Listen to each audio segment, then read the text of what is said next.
dear humans of the great nation known as YouTube. Welcome back to the darkest corner of your peculiar little universe, where the stars don't twinkle, they blink, where stories are like signal flares drifting in vacuum. This is Humans, Space, Noir. Every Wednesday, a new tale, grim, gritty, glorious. So before we lose signal, like, subscribe, and comment below. It helps us climb your strange algorithmic temple. And trust me, we're watching you. Now dim the lights. Let's begin.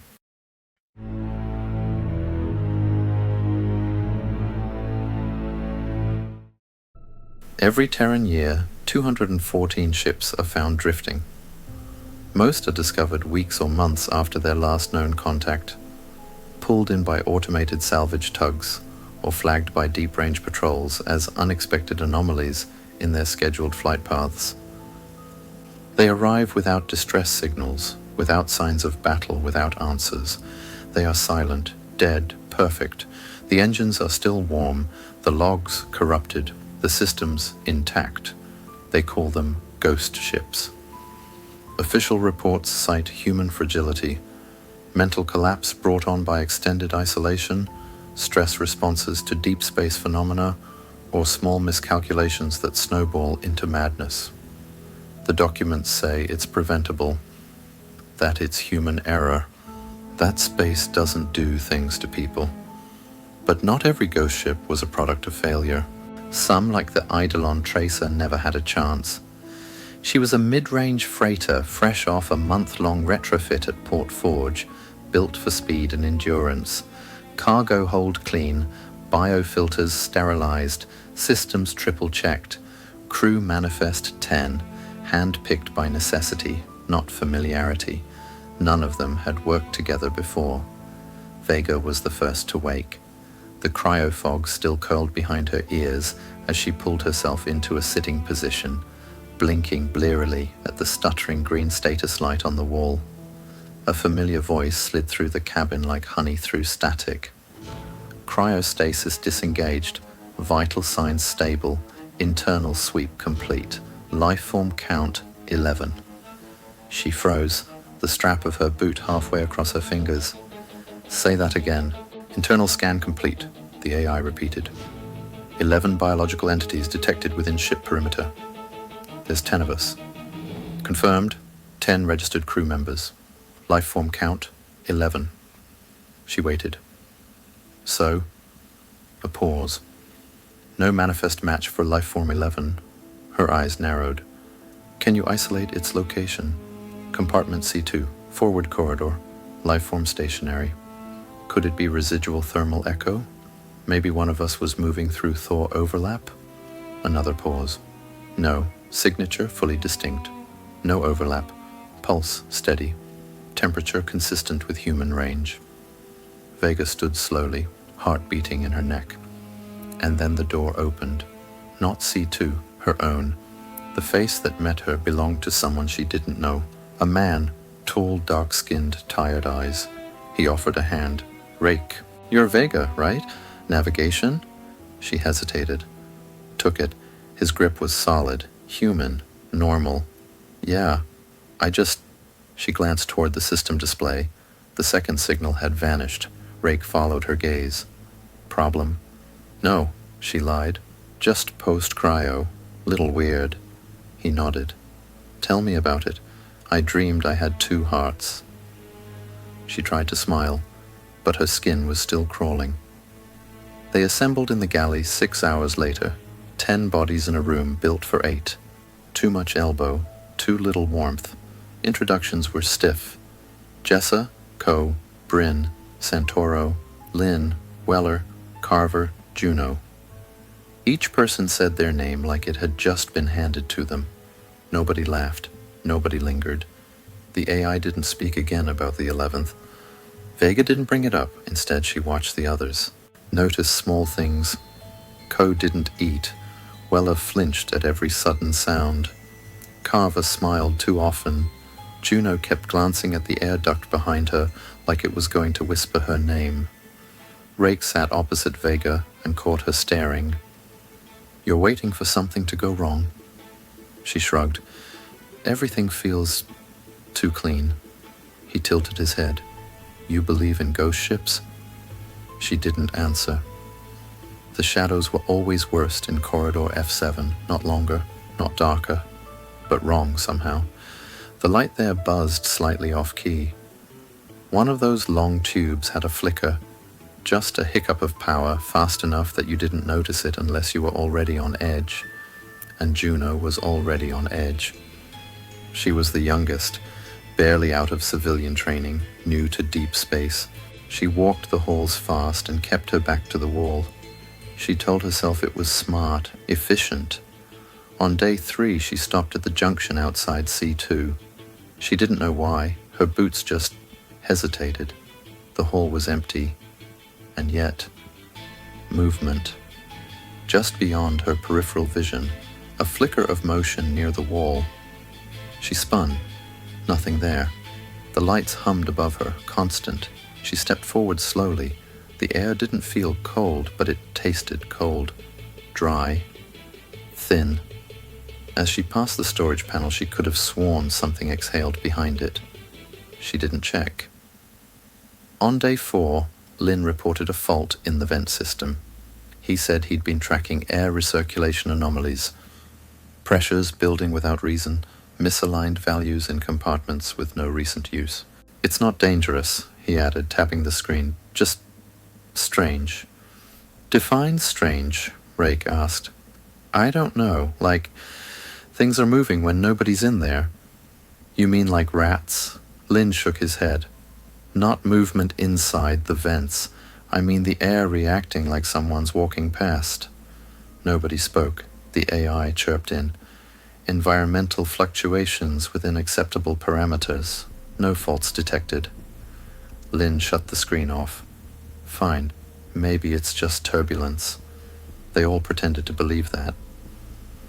That night, Vega woke to a sound. It wasn't mechanical. Not quite. A dragging, dry sound, like something being pulled slowly across the grated floor. She lay still, breathing shallow. The sound paused, then resumed. Closer. She reached for her calm. AI, she whispered. What's in the corridor outside my quarters? Empty.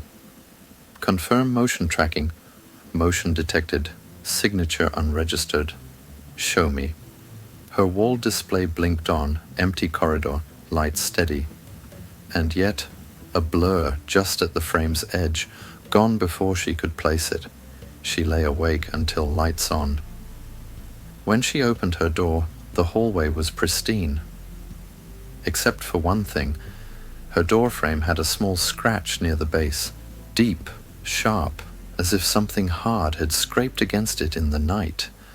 By the end of the week, no one walked the halls alone, and no one asked the AI how many people were on board, because even if the answer came back as 10, what if it didn't?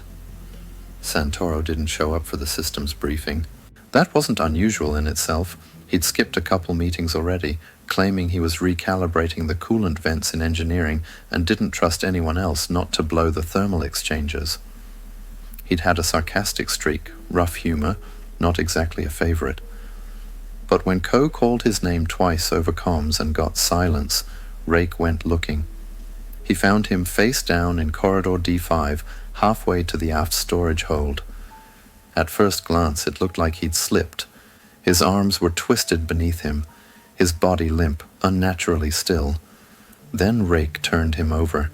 Half of Santoro's jaw was gone, torn away, like it had been ripped off. His cheek hung open, a torn flap of skin revealing broken teeth and shredded muscle. His eyes were wide open, mouth still twitching faintly as if memory lingered in the nerves. A halo of blood had soaked into the grating beneath his face. It hadn't sprayed, it had poured. Rake called the others. He didn't know what else to do. They brought the body to the medbay. Ko handled it with surgical gloves and deliberate care.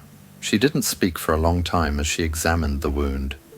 Everyone else stayed just outside the room, pretending they weren't listening. Finally, Ko spoke without looking up. These are human bite marks. Bryn coughed. What? Ko peeled her gloves off slowly. The angle of the tear, the pattern of indentation. It's a human jaw. Rough tearing, not a tool. No mechanical shearing. Someone bit him. Vega turned to Rake. You said he was found alone? He nodded. No one in the hallway, no alerts, no anomalies, no screams, none that got logged. Security cam? Offline in that section. They stood in silence. Then Lynn's voice, quiet. The AI said 11. Everyone turned toward him. He looked uncomfortable, like he regretted speaking. At launch, Vega mentioned it. AI scanned 11 biological entities. Rake's brow furrowed. I thought that was a glitch. Maybe it wasn't. Vega's voice was flat. We never figured out who the 11th was. Bryn let out a breath. So what? Someone else snuck on board? Why would they?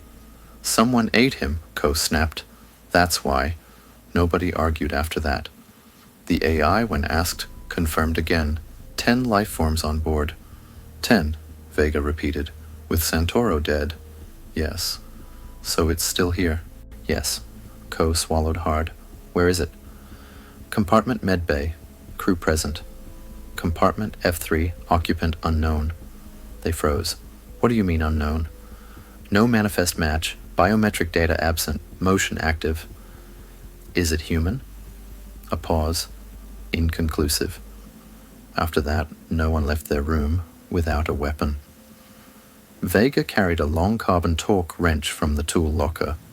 Rake repurposed a panel casing into a crude shield. Lynn had a plasma cutter, safety protocols disabled.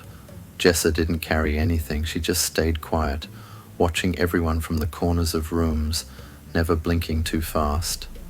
Juno, young, pale, had stopped speaking entirely. They started locking their quarters. Not all the doors had manual locks, so they jammed them. Crude things.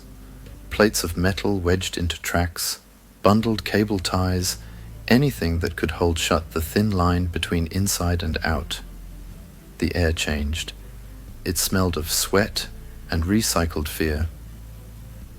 On day 7, Vega saw something move on the thermal feed. She'd been monitoring the atmospheric readouts during her shift, just out of habit, watching for dropouts, anomalies, something to give her structure a reason to stay awake. And then it flickered. A thermal signature, brief, low, wrong. It moved through the coolant chamber and vanished, faster than anything human could walk. There was no camera angle for that section, just temp sensors and heat maps. But the shape, it wasn't shaped like anything she could explain. Just off, narrow where it should be broad. Head tilted at the wrong axis. She blinked and it was gone. She didn't tell the others. What would she say? Juno was the next to break. They found her outside the airlock, sitting cross-legged on the floor like a child in timeout. Her eyes were open but unfocused. She didn't react when Rake crouched beside her. Juno, he whispered. She didn't move. Her lips parted slightly. Her voice came out like it had been left on a shelf too long. He was whispering to me. Rake's skin went cold. Who? She tilted her head slowly, like listening to a sound only she could hear. He said he's not the 11th. He said, I am. Rake stood slowly. Come on, let's get you to the med bay. She didn't resist, but as he led her away, she glanced over her shoulder. At nothing. That night the crew didn't gather. Not in the galley, not for status briefings, not even to compare theories or scream at each other. They didn't want to hear themselves say it out loud. Whatever was here wasn't just hiding, it was learning. Ko stopped sleeping. She sat in her chair in the med bay, eyes red, hands shaking. She said she needed to monitor the vitals of the remaining crew.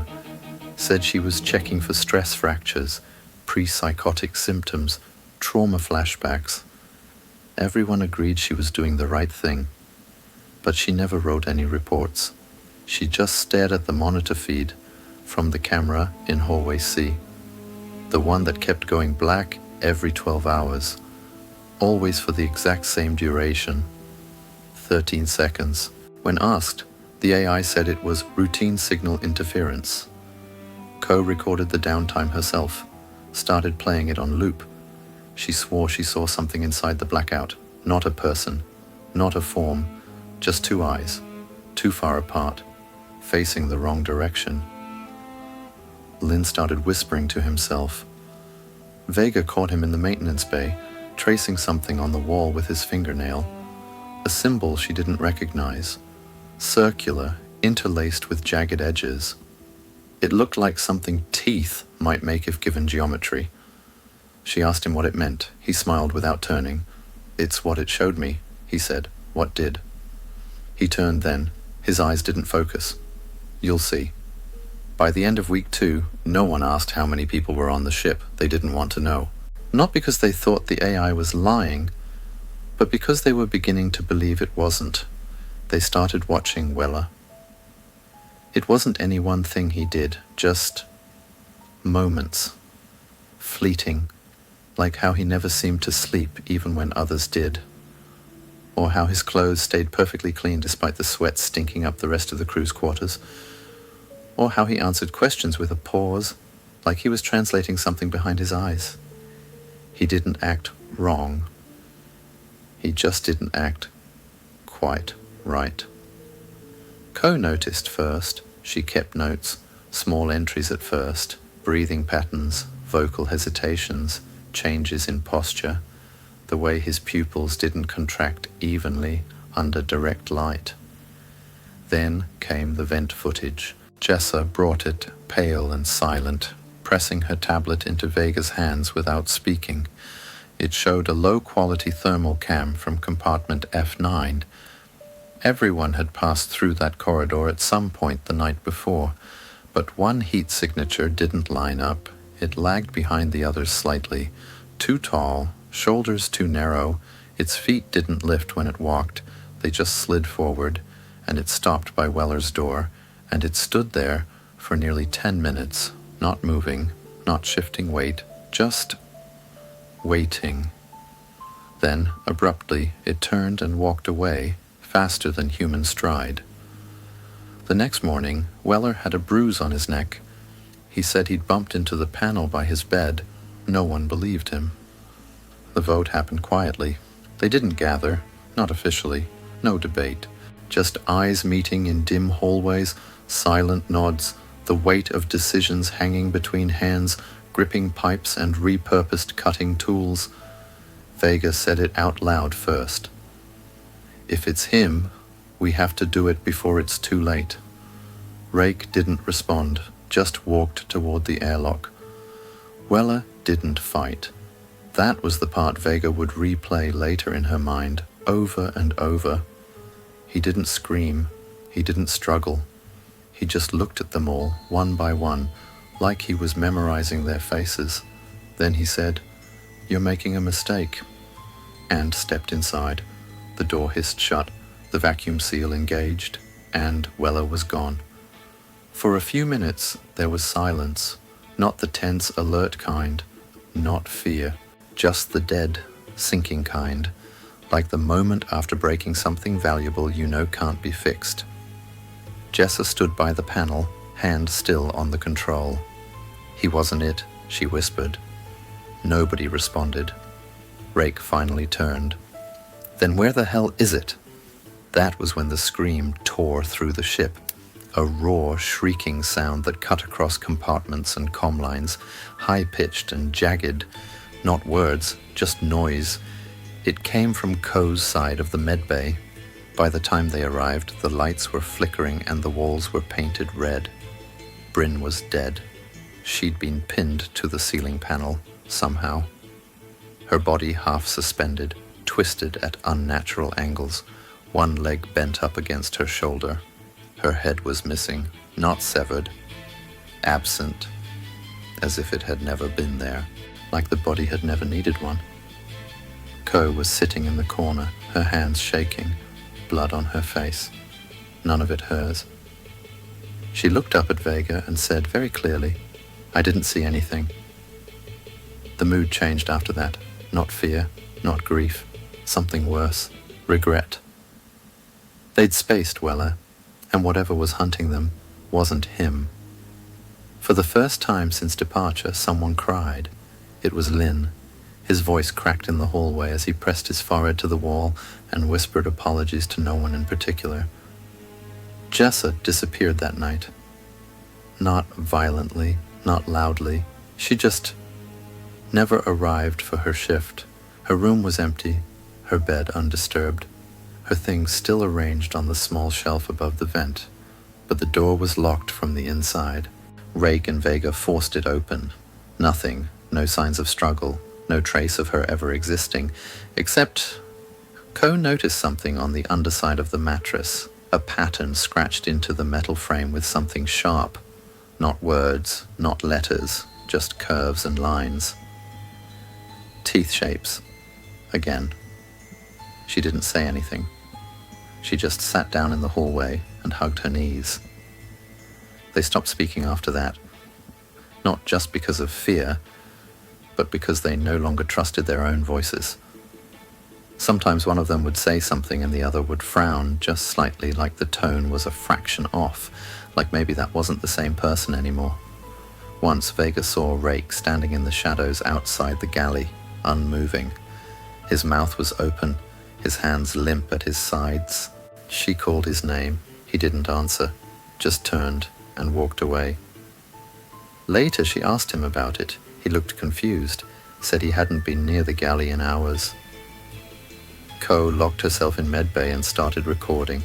Not logs, not reports, just static-filled audio, quiet whispering sessions, talking to herself, cataloguing her own behavior, checking for signs of infection, though she couldn't define what that meant.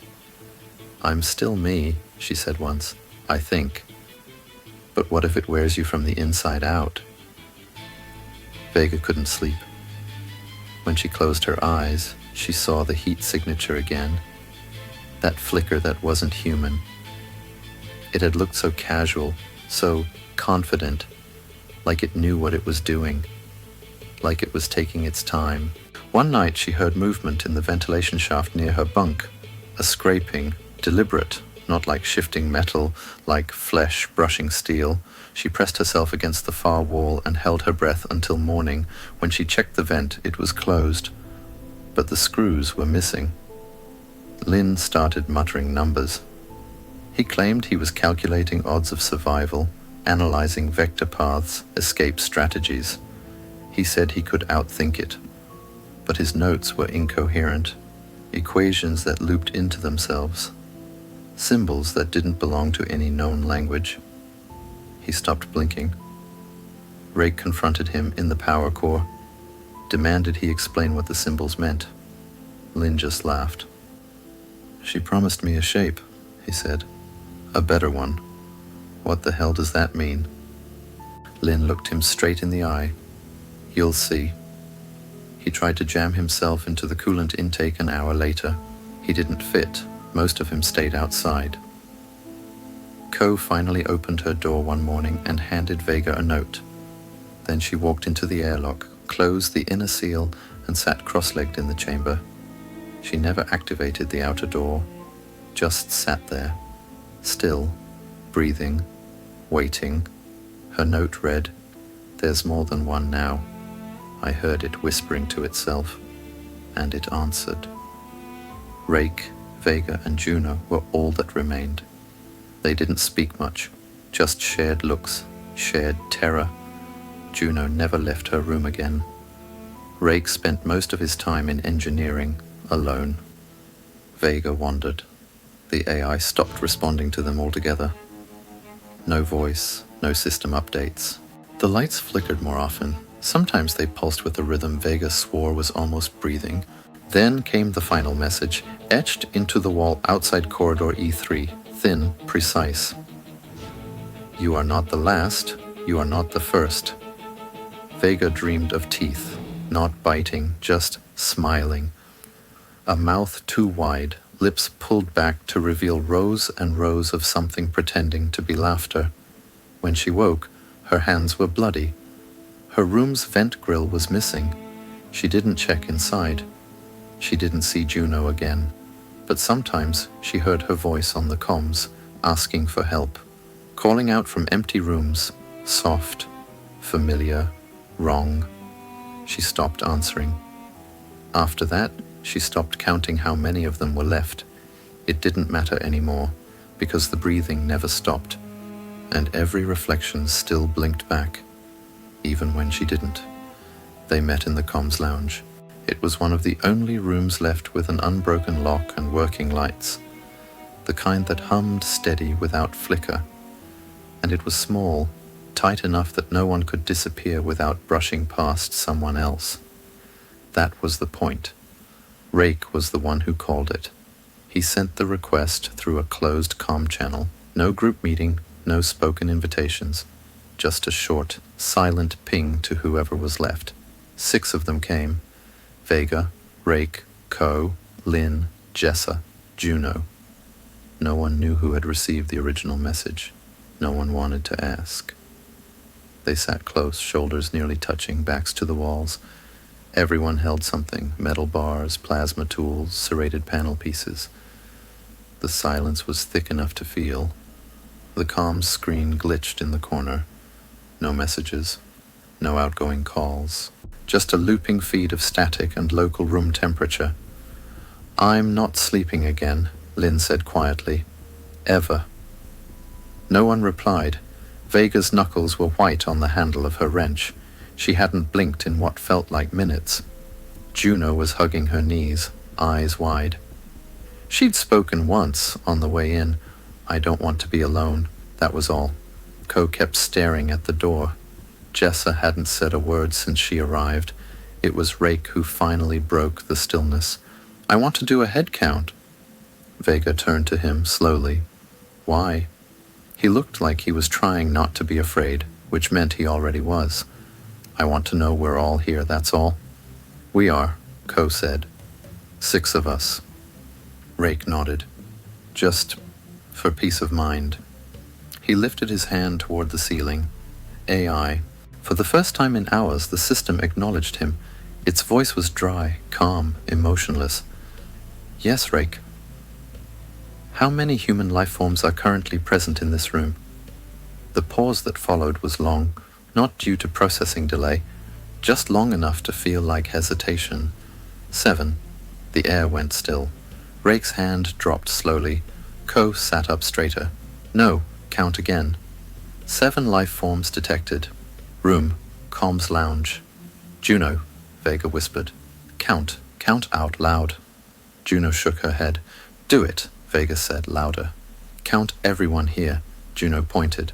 1, 2, 3, 4, 5. She stopped. Her hand trembled. 6. Her voice cracked. "I counted 6. "Same," said Lynn. His voice was shaking now.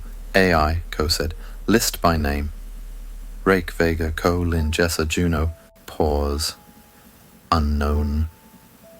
Jessa stood up. Fast, too fast.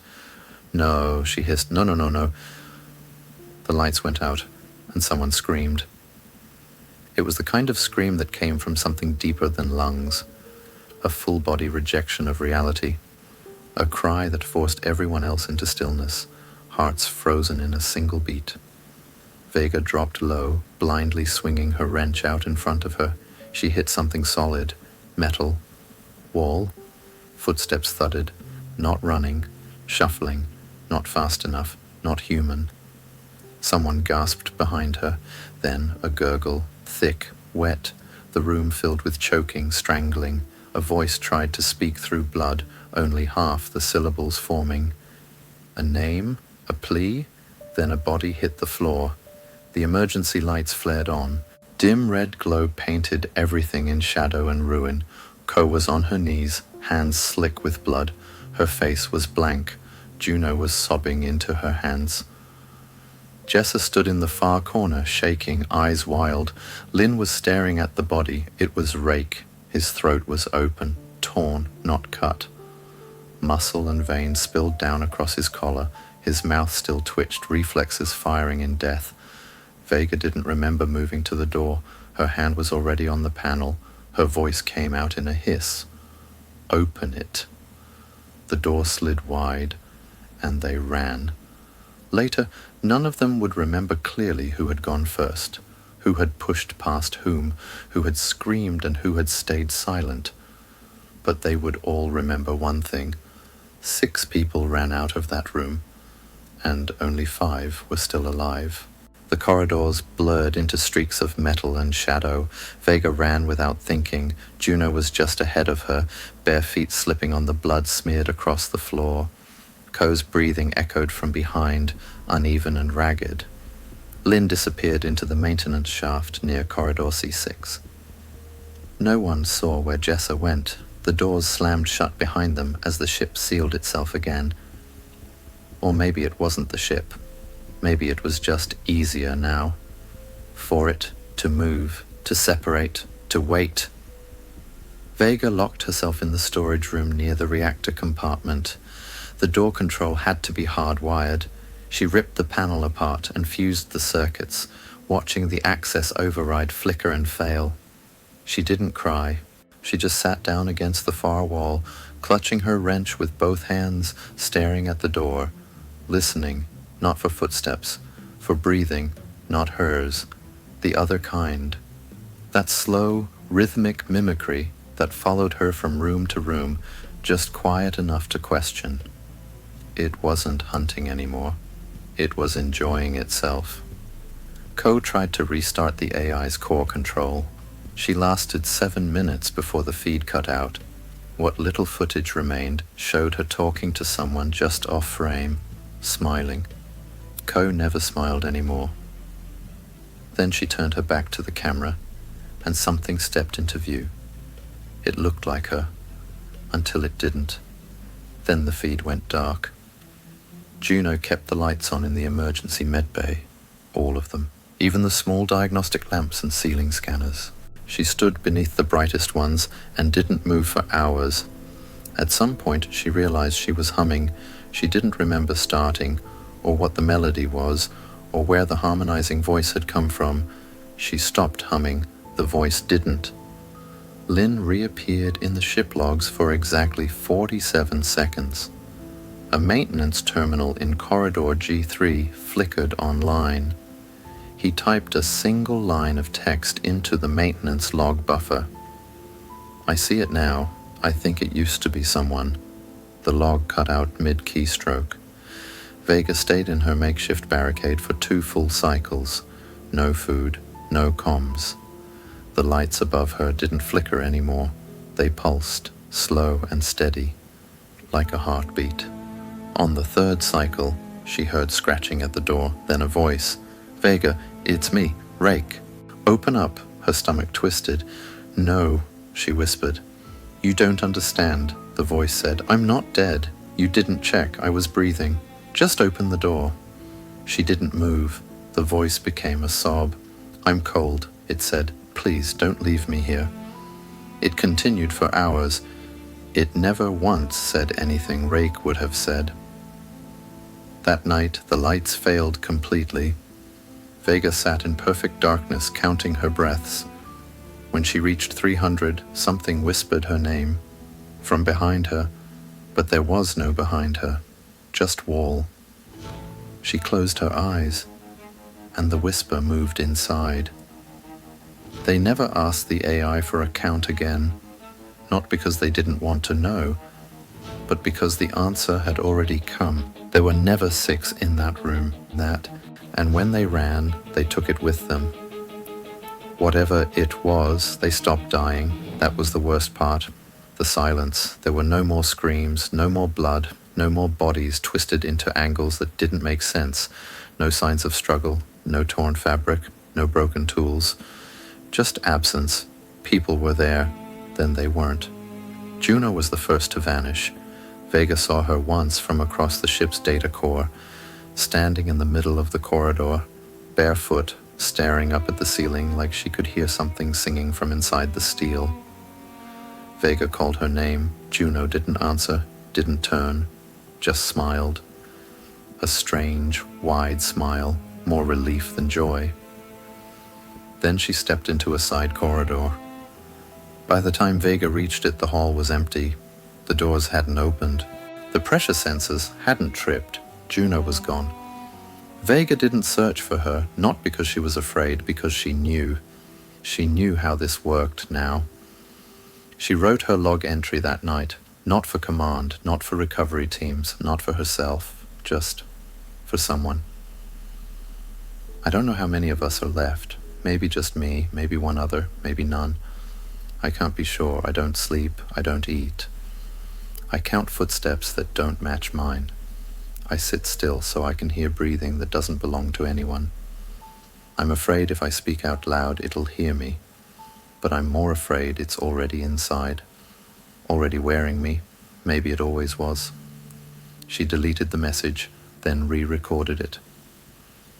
10 names in the manifest, 11 at launch. Now none of us are on the list anymore. Co's medbay went dark the following cycle. The doors locked from inside. There was no breach, no error. Just a final system ping, one last time-stamped log update. Medbay door seal, engaged. No override, no entry. The power to the medical record server shut itself down a moment later. The logs never rebooted.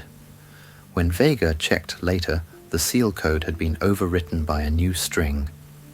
She's learning. Lynn didn't vanish. He just stopped appearing. His logs stopped syncing. His ID tag stopped pinging. The AI didn't report anything. Of course it didn't. It hadn't spoken since the lights went out in the comms room. It only gave data if you asked very specific questions, and Vega had long since stopped asking. She passed by his quarters once and saw his door slightly open. A shadow moved inside, smooth, slow, too tall, too narrow. She didn't stop to look. The air grew thinner, though nothing failed. Oxygen scrubbers functioned. Circulation continued. No technical alerts. But Vega felt it in her lungs, every breath harder than the last, like the air had grown heavier, more aware, as if it didn't want to be breathed anymore, as if something else was using it too. Eventually she stopped using lights. It didn't matter. The dark followed her anyway. She took to crawling between rooms, not from exhaustion but instinct. It felt safer, as if standing upright made her easier to see, easier to notice, easier to replace. She passed a mirror once and didn't recognize herself. Her face was still there, but the expression wasn't one she remembered learning. The final time she heard someone's voice, it was Jessa, soft, quiet, coming through the static on the backup comm panel. "Don't come home," it said. Then nothing. In the end, Vega didn't know if she was the last, or if she'd been the first to go. Maybe the real her never made it out of cryo.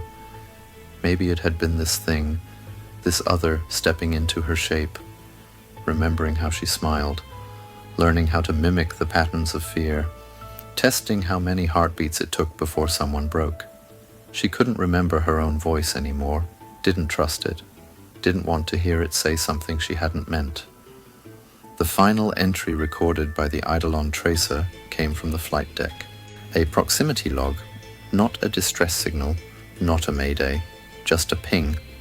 Vessel, status, operational, crew count, 0, power, stable, life support, nominal, mission timer, 29 days, recovery recommended. The Caspian Echo, a UEN deep-range salvage tug, reached the tracer's drift zone exactly 1 day later. The ship was found in perfect alignment with its planned trajectory, systems idling in long-range hibernation. No distress beacon, no emergency overrides, no flight path deviation. 10 names listed on the manifest. 0 crew found on board. Interior logs were mostly intact. No signs of fire, breach, or environmental compromise. All systems green. Galley untouched. Cryo chambers clear. No blood, no bodies, no explanation. The investigators logged standard protocol, filed reports, ran the usual psychological filters. Mass disassociation event was the phrase someone added to the debrief notes. The ship's AI had been disabled, intentionally shut down via internal relay hack. No user tag on file. The final cabin count according to biometric archives, 10 at departure, 11 detected. There was no record of the 11th being removed, just 10, slowly going dark, one by one. The logs ended, the case was archived. Officially, the Eidolon Tracer became another ghost ship, one of many, another tragic reminder that deep space changes people, fractures them, turns minds in on themselves until they collapse under their own weight. Just another number in the annual report. 214. Unofficially, one final piece of data remained, tucked in a damaged relay buffer on the Caspian Echo's diagnostic tablet, recovered during cross-ship calibration testing. A visual log, incomplete, no audio, a hallway camera, low res, corridor D4, motion detected, playback engaged. At first, nothing, just static. Then clarity. A hallway, dimly lit, lights flicker once, still, then motion. A blur near the wall, movement, fast, jerky, as if a figure were stuttering between frames. Long arms, shoulders too narrow. A gait that didn't match human balance. The camera tried to track, failed. The image glitched, two overlapping silhouettes, briefly coexisting. One crouched low, the other watching from the ceiling. The frame jittered, then stabilized. Then, one shape stood in the center of the hallway. Still, it looked like a person. Almost. Until the head moved in a direction the neck shouldn't allow. The camera shook, and then for a single frame, only one, the face turned to the lens. It was no one from the manifest, but it had a face, something like one, as if it were learning what a face was and trying to smile. The feed ended, no further records found. You made it, didn't you? All the way through that long, slow scream into the abyss. Thanks for sticking with us on this descent into dread. We hope your sleep is light, your thoughts are heavier, and you'll return next week for more whispers from the dark. If you liked this tale of cosmic shadows, please like, subscribe, ring that little bell so we can haunt your feed, and if you'd like to support the madness, our Patreon welcomes brave souls with open airlocks. And now take care, dear humans. Fuck yeah.